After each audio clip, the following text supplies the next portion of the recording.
Johnson, CEO of South Central Kansas Medical Center. Been here about 2 years and 45 days. What I'm going to talk about today is projects that could impact the finances of our hospital, our after-hours clinic, the recent quorum report that we had done last year, and expanded Medicaid, or expansion of KanCare. As far as projects that we've been working on, there are numerous projects, some more significant than others, all of them having a financial impact on our hospital that vary in degrees. One of the things that we set out to do when I first got here was to get our sole community hospital status started, which did not have any real financial impact immediately, but it made us eligible for some of the other programs like hospital-based rural health clinic and 340B pharmacy program that will have an impact financially on us going forward. And we recently, I guess August of 2016, got our hospital-based rural health clinic status established. In April 1 of 2017, we'll start with our outpatient 340B pharmacy program. We've had inpatient or inside the hospital 340B for about a year, which has given us significant savings on our pharmaceutical products that we buy. And we'll hopefully continue through our outpatient services and through our clinic that every patient besides Medicaid patients will have a discount in their pharmacy products that they buy from our local pharmacies if they use Taylor Drug or Walmart. Our after-hours clinic has been very successful. We are open Monday, Wednesday, and Friday from 5 to 7 and from 8 to noon on Saturday. Monday, Wednesday, and Friday usually have standing room only. I had a relative that used the after-hours clinic here recently, and she was there early, and they told her she would not be seen until 6 o'clock. She got there about 20 minutes till 5. And so I think that speaks for how the volume has increased with the outpatient services clinic. Naturally, this is the flu season, and there were a lot of flu patients in there.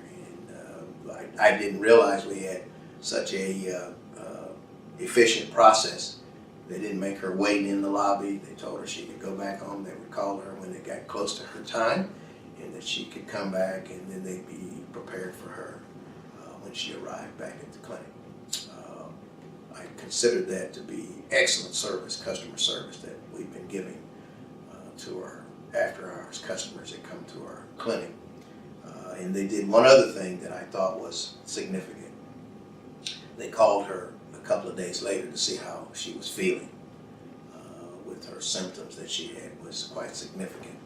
And she really, really, really appreciated that follow-up call and showed that our clinic is doing a great job of extending their customer service and making sure that our patients feel like that we really care about them, that they're just not a number that flow through our after-hours clinic. And because it's really busy, it keeps our providers busy, and from start to finish for that 2 hours, we're going just as fast as we can to get those patients taken care of. Because of the volume, are you anticipating extending those hours at all? We may, it gets to be a capacity problem because if we do extend it, we're going to have more providers participate in that after-hour service. We're kind of stretching our capacity with our providers that we have. Dr. Thompson and Angie Ziegler are our main two providers for that service, and so we need to get other people credentialed to help out if we're going to extend the hours. More than extend the hours, I'd rather have more providers available during the hours we're open, and so that we can see more patients more quickly. The quorum report, we feel like we've done a reasonably good job in implementing some of the more financially significant pieces of their report. Like they said when we started with their process, we had already started a number of the things that they were recommending, and we're continuing to look at staffing. And through attrition, we're we're not going to have a massive layoff, and simply because of some of the other things that we're doing to shore up ourselves financially. We feel like that the quorum report was a snapshot in time, and if we were to stay static in that snapshot in time, then maybe all of those recommendations would be relevant. But since we haven't stayed static, for instance, we've implemented a new service called the Senior Care Unit, and that is going to financially help our hospital. We have 12-bed capacity in that particular unit, and it has been full to capacity a couple of times within the last 45 days. And so we think it's going to be a significant financial benefit to the hospital going forward. So we've got to rethink staffing. Do we have the right amount of staff in order to take care of those patients that will be in that unit? For instance, dietary. We had one Friday within the last 45 days, we had 30 patients in-house. That stretched our dietary people. They've been used to feeding 10 to 12. And you go from 10 to 12 to 30, and then all of a sudden you've got a real significant problem, a good problem to have, in that we have increased volume. I received a call from our telehospitalist program. It's another program we implemented in 2015, and they were expressing the concern and delight that we have had an increase in census. That we, even in our med-surg, we used to be from 8 to 10, now we seem to be around 13 to 14 on a consistent basis. As far as in our med-surg area in OB, it seems like perhaps our new service has encouraged other people to come and seek out our services here at the hospital. And so we've had an increase in med-surg, which, when you add the 8 to 10 senior care unit patients, that takes us somewhere around the total census, about 24, 25 patients in-house. So you're going to do more laundry, you're going to do more food service, you're going to have more housekeeping. So those areas that we may have trimmed back before during the quorum report, we've got to reevaluate and make sure that we're not trimming those folks, but we may need to add services and personnel to those services. Expansion of KanCare. KanCare, I participated in a legislative hearing last Wednesday. I testified before the state legislature and really tried to emphasize the importance of having KanCare expansion, or expanded Medicaid.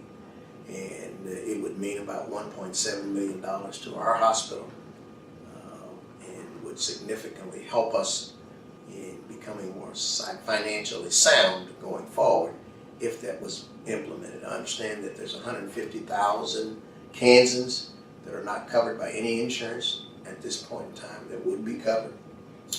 And we're caring for those people. We have about a $2 million private pay receivable on our books at this point in time of people that are underinsured or uninsured that come to our hospital to receive care. And we're required to take care of those folks regardless of their ability to pay. And we do that, and we do that gladly. But we also need a KanCare expansion because the federal government has a program where we would get 95 cents on the dollar for every dollar we spend on people that are uninsured or underinsured in the state of Kansas. And so I think the number of things that we've done within the last 2 years and 45 days, none of them would singly be capable of financially stabilizing the hospital. It has to be a combination of things, including the sales tax.